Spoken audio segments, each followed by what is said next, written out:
All right. Well, thank you all very much for joining us here this afternoon.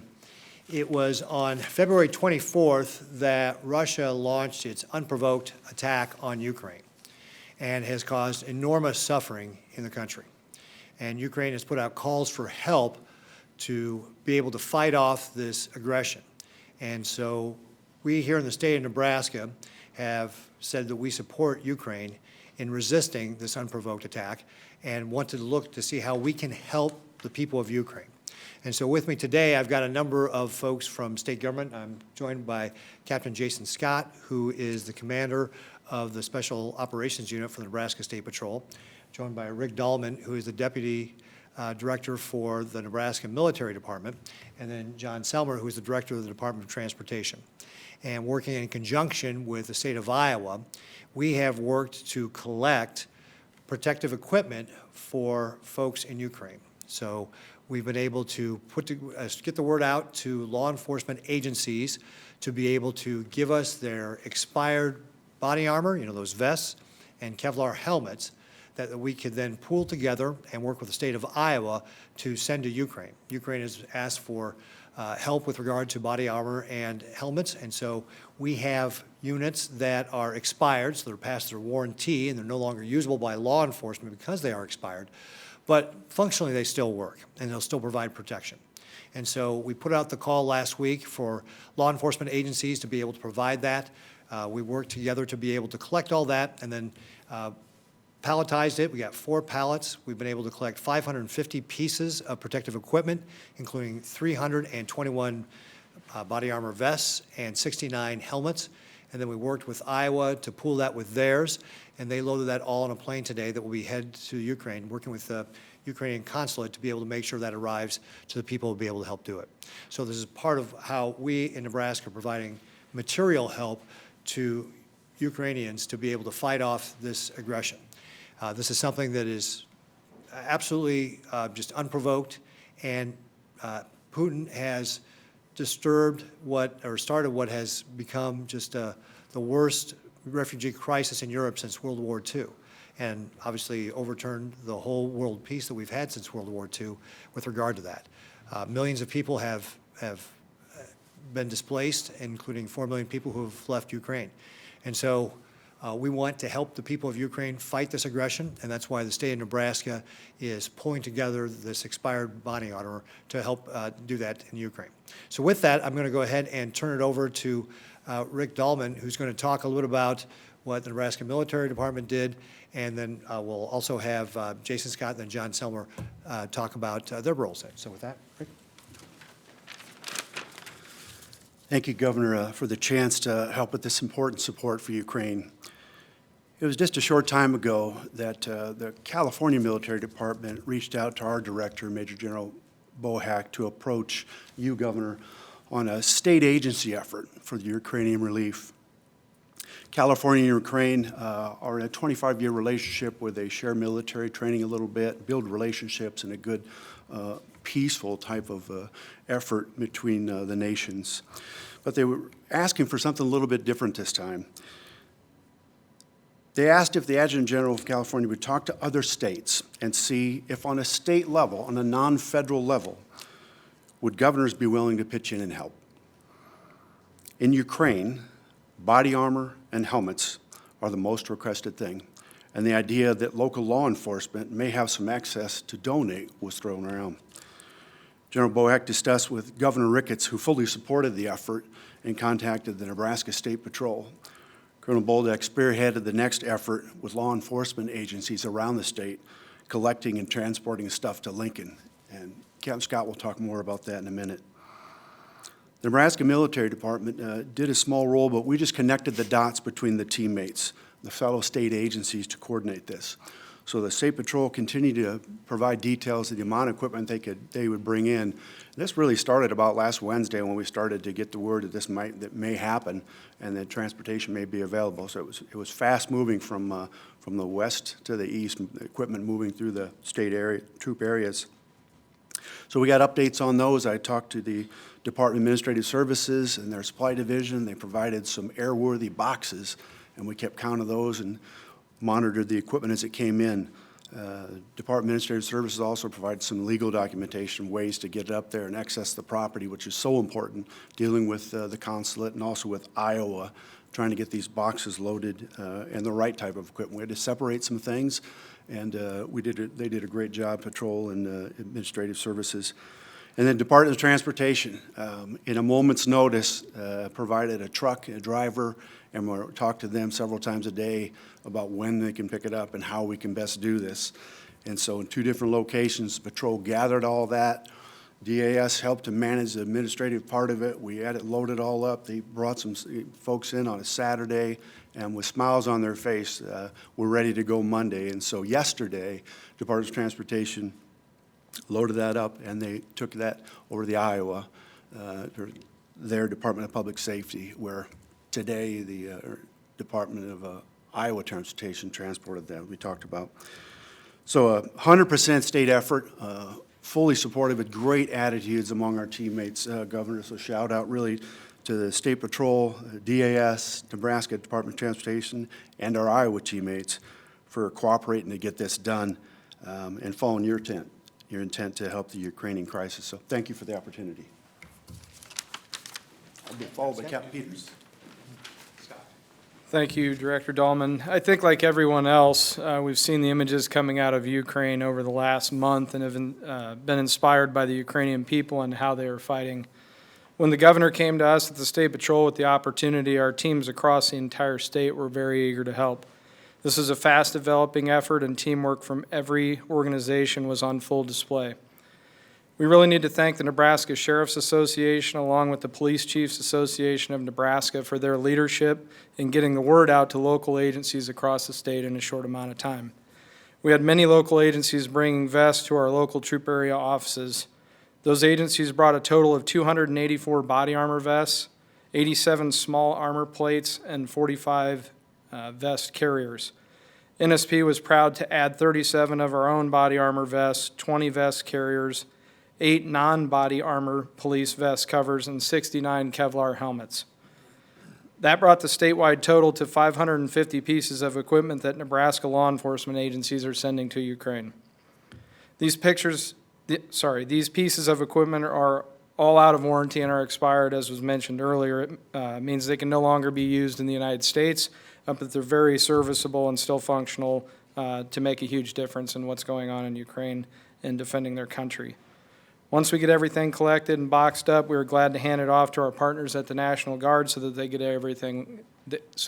get everything where it needed to go. As I said before, this really was a tremendous team effort, not only including our statewide partner agencies, but also numerous law enforcement agencies across the state and the Nebraska Sheriff's Association and the Police Chiefs Association of Nebraska. I'd like to now turn it over to Director Selmer. Director? Thank you, Jason. As you probably can infer for those that spoke before me, there was significant coordination that occurred at a quick time frame by state and local agencies and partners. And when this was required just for us to be successful and have a timely response to the urgent need that we're here to talk about today. We became aware last week around Thursday of the need for helping in transportation of the protective equipment. We always welcome these types of opportunities, but we also regret that is due to tragic circumstances that the country of Ukraine and its people are facing today. While this is not typical or a core function of the Department of Transportation, we understand our role and responsibility to provide assistance and resources under unique circumstances. We provided similar types of responses in terms of disaster response, floods, tornadoes, and even within the COVID pandemic in terms of delivering unique laboratory equipment to test for COVID. Our role in this effort was actually very easy because of all the efforts that occurred before us. We were the ones that, in a sense, to close the loop, at least for Nebraska, and deliver the protective equipment. Steve Biltoff from our operations division was the driver. He took off yesterday morning at 6 a.m. to make sure that it met the schedule in Iowa and ultimately to get onto the plane and get to Ukraine. He's an interesting individual in that anytime there's situations like this, he's the first to volunteer for that. These products were delivered to the Iowa DOT at Camp Dodge, just in Des Moines, mid-morning yesterday. And for me, personally, it was great to be able to have involvement with this. One aspect is working with the Iowa DOT. I spent 30 years of my career as a professional within the Iowa DOT, and I see Orest here, so he's aware of that. So Orest and I go way back for a while at the Iowa DOT and being a member there for 30 years.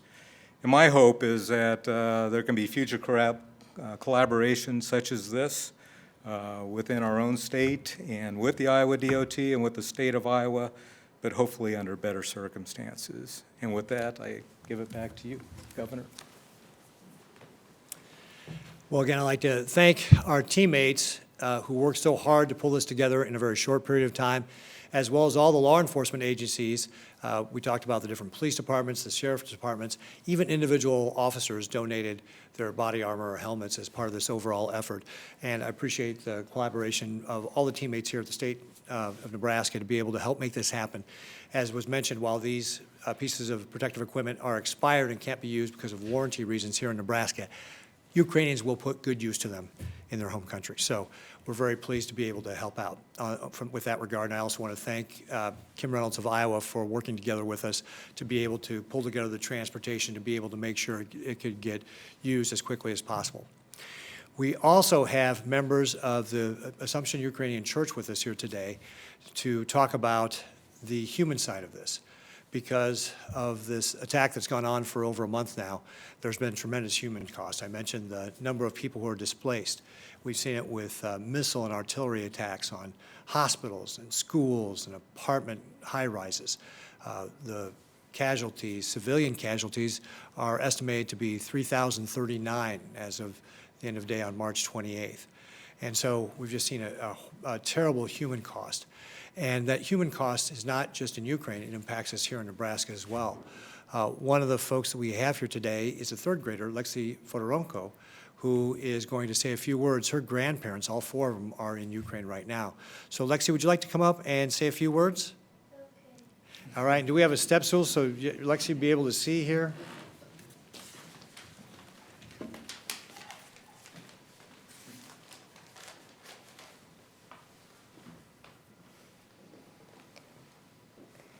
All right, Lexi, you're on. Go ahead. So I'm really sad that my parents are in Ukraine right now because they can die, and I really don't want them to.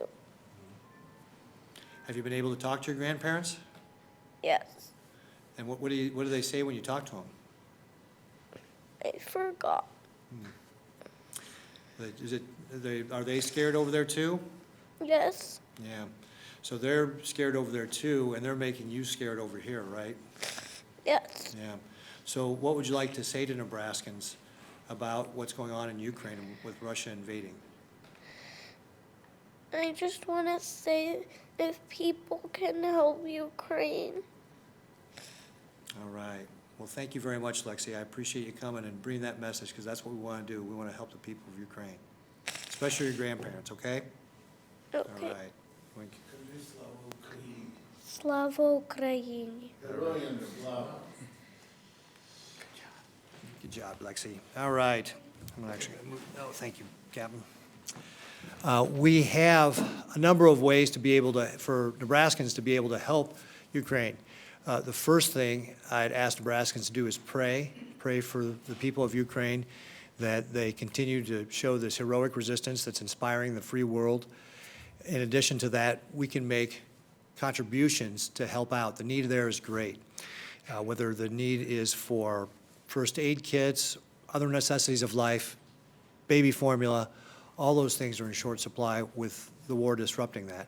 Obviously, rails are impassable, roads, bridges, as we mentioned already with regard to the attacks on the cities by the Russian artillery and missile fire, all that's making it difficult to get these necessities. So the need is great, and so Nebraskans can pitch in by contributing to some of the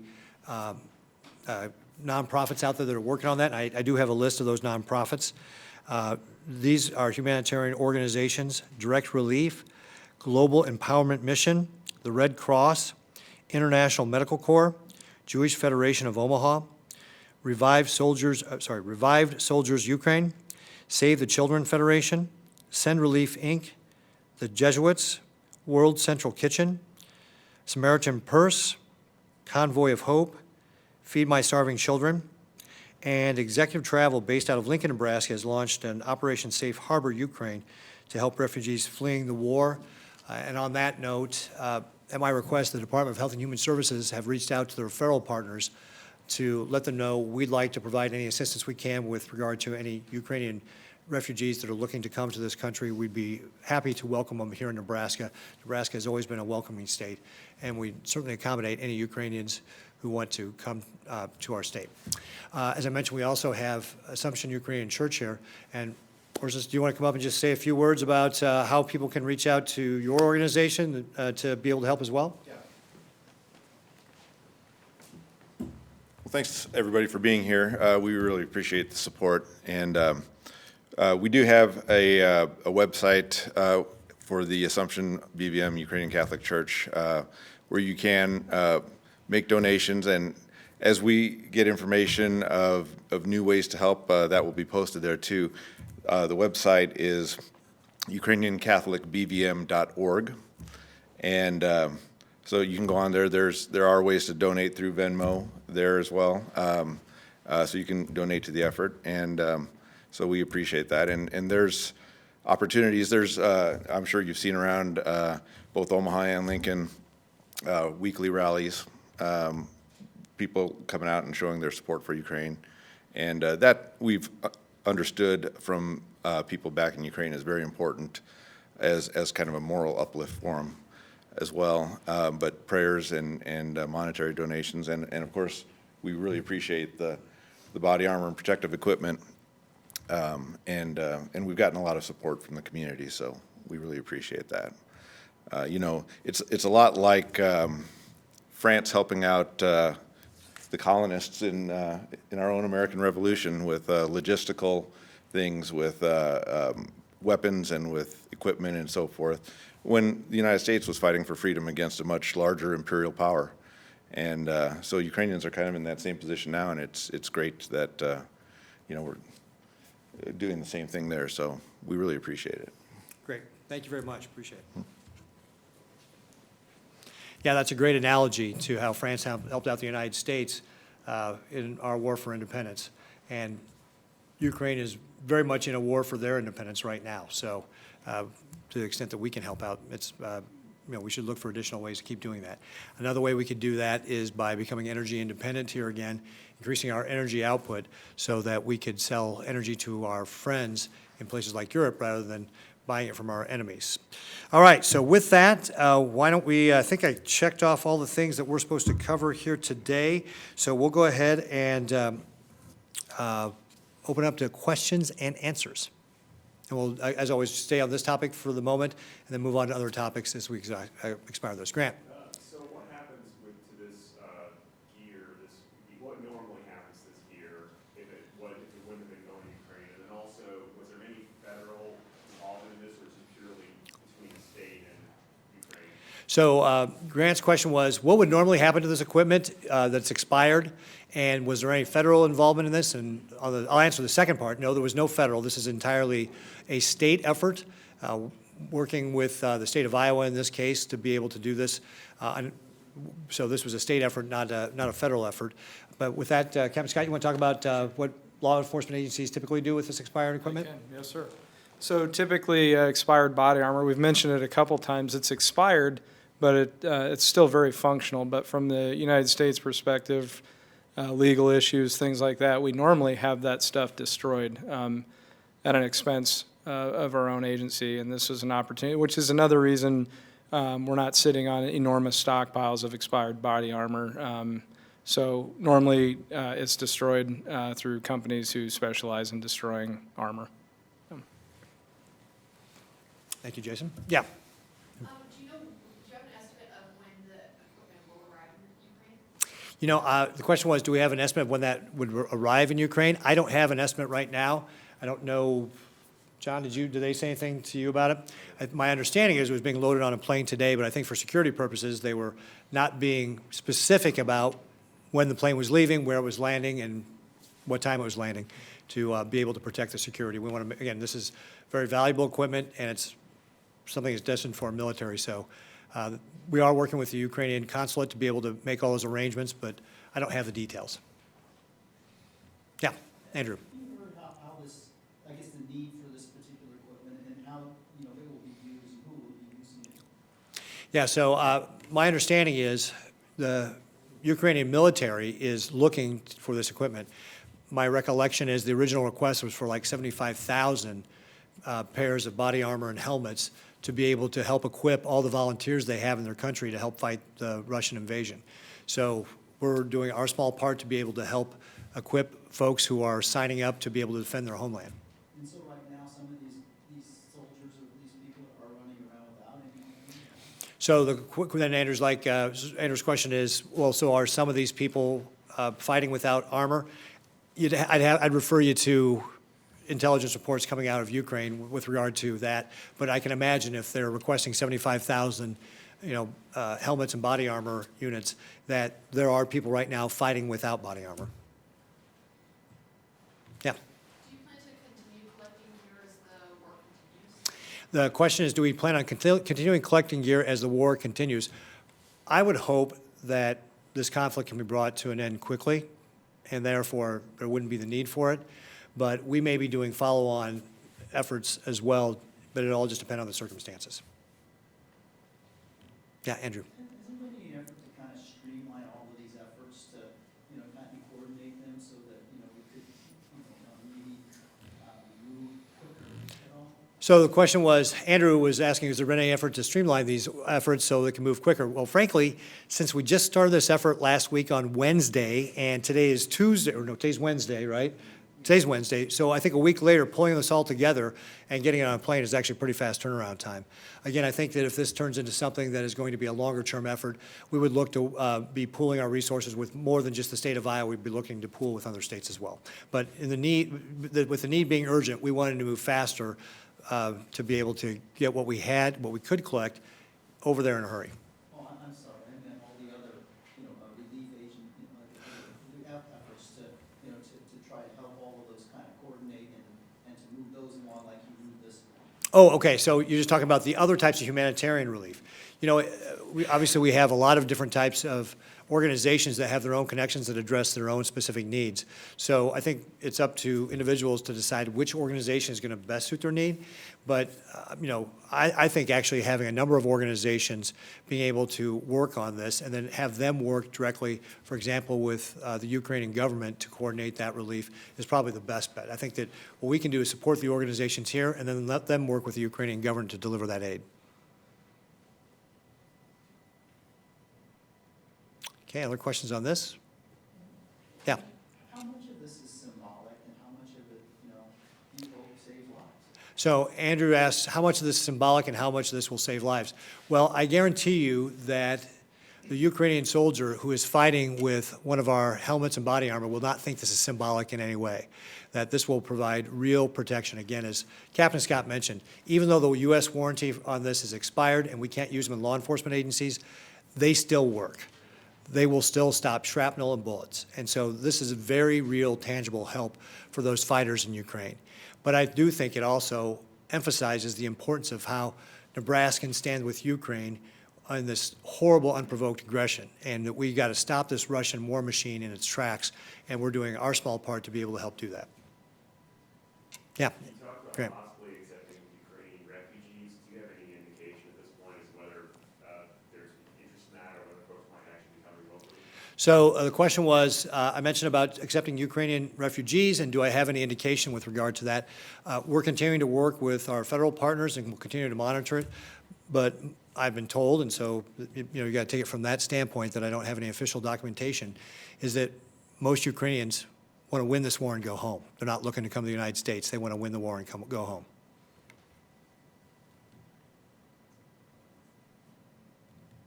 All right. Anything else? All right. Well, then I will dismiss you all. Thank you very much. Again, great effort. And I'm sorry. I got to thank one more group.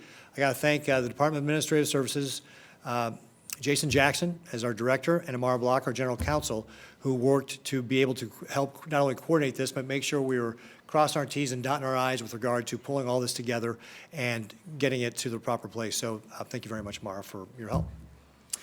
Thank you very much, folks. Appreciate it. Thank you, and thank you to the folks from Assumption Ukrainian Church. We appreciate it. Thanks. All right, now we'll move on to questions on other topics.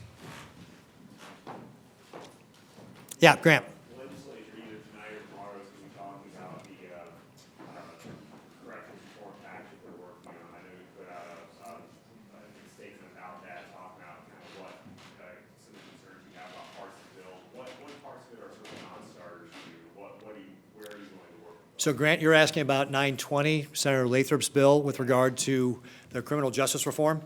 Yeah, so I believe they're going to be starting to debate 920 tonight. And as I put in my weekly column, there are 17 consensus items that we worked on as a working group that we agreed to. And as I offered to Senator Lathrop on March 2nd, when we met, that we need to work on those areas, those 17 areas of agreement, to hammer those out, because there are some things in there that I don't agree with. For example, Senator Lathrop put in LB 10004, which I vetoed in 2020. Obviously, I vetoed it for a reason, because it was going to allow people to get parole before they ought to, or get that chance for parole before they ought to. There are other things in there with regard to some of the sentencing stuff that I agreed to in principle, but the details were not worked out. So there's still work to do on those 17 agreed upon consensus items. And then Senator Lathrop also insisted on putting on the things we did not agree to, which are the soft on crime parts, getting rid of consecutive sentences, for example. This would be something like if you committed 3 crimes in one day, you'd only have to serve the time for one of those crimes. Well, that's not what we're going to do here in the state of Nebraska. That's undermining public safety. So my offer at the time, on March 2nd, to Senator Lathrop was, let's work on the 17 areas we agree upon. There's still work there to get that done.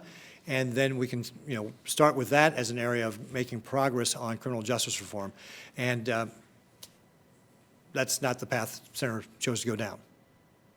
Do you see that bill and the income tax, or the tax cut bill linked together?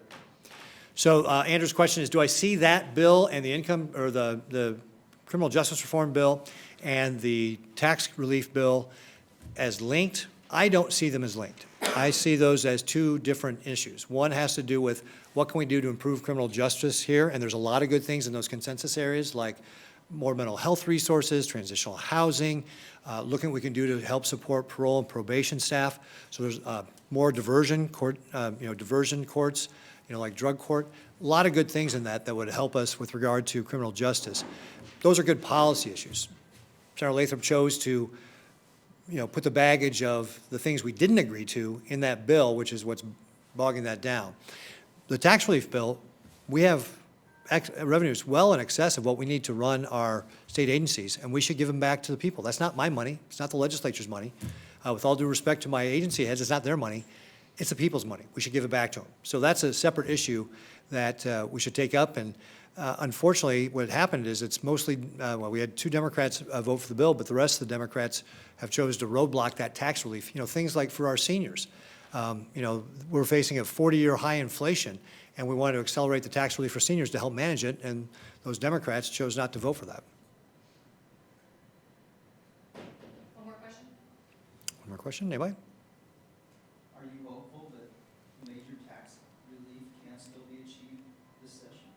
Well, certainly, the question was, am I hopeful that major tax relief can still be achieved? And I'm absolutely hopeful. They're debating it right now. I hope that we will get the votes necessary to be able to get that to my desk, or actually won't be to my desk yet. It'll just be the first round of voting, but we need to get that through the 3 rounds of voting to get it to my desk so we can provide that tax relief to help our seniors, to ensure property tax relief, and also just to put more money back into people's pockets. Hardworking Nebraskans earn that money. We should give it back to them. Okay, I don't see any other questions, so I'll go ahead and wrap up. Thank you all again for joining us. May I say something? Absolutely, Father, please come on up. Just a few words. Thank you. This is not going to be as long as your sermon on Sunday, right? No. I probably would need the stool like last. I can get the stool for you. So no, thank you. Honorable Governor, I would Father, why don't like you to introduce yourself? thank, I am Father Ivan Krotek, retired priest. I have been a priest 52 years, and on March 17 was my 80th birthday, and we had a big bash on Saturday, and all these people were there. And, I would like to thank the governor for coming to our church and being so generous with his time, him and his wife, and we are so grateful for that, and grateful for all this effort that you are doing. Ukraine really needs our help, not just these things that are needed in the war to fight the enemy, but need help, medicines, and especially and first of all, prayers. So if you can underline that in your reports, prayers are the first thing that those fighters in front lines ask first of all. And they say they feel that help and somehow feel stronger because they know not just Ukraine, the whole Ukraine is praying together and like one. You know, there are many problems among peoples and among nations in the nation itself, but they are all standing behind President Zelensky and fighting together. We hope that spirit stays with them even when the war is over. So we thank you what you are doing on our behalf, and we thank you all for being here. I ask for prayer. I don't know if this is proper to say a short prayer at the Absolutely end. it is. Yes? Absolutely. Yes. So we'll say the Lord's Prayer. In the name of the Father, and of the Son, and the Holy Spirit. Amen. Our Father, who art in heaven, hallowed be thy name. Thy kingdom come, thy will be done, on earth as it is in heaven. Give us this day our daily bread, and forgive us our trespasses, as we forgive those who trespass against us. And lead us not into temptation, but deliver us from evil. For thine is the kingdom, and the power, and the glory of the Father, Son, and Holy Spirit. Amen. I thank you very much, Governor, and thank you all for being patient. Great. Thank you very much, Father.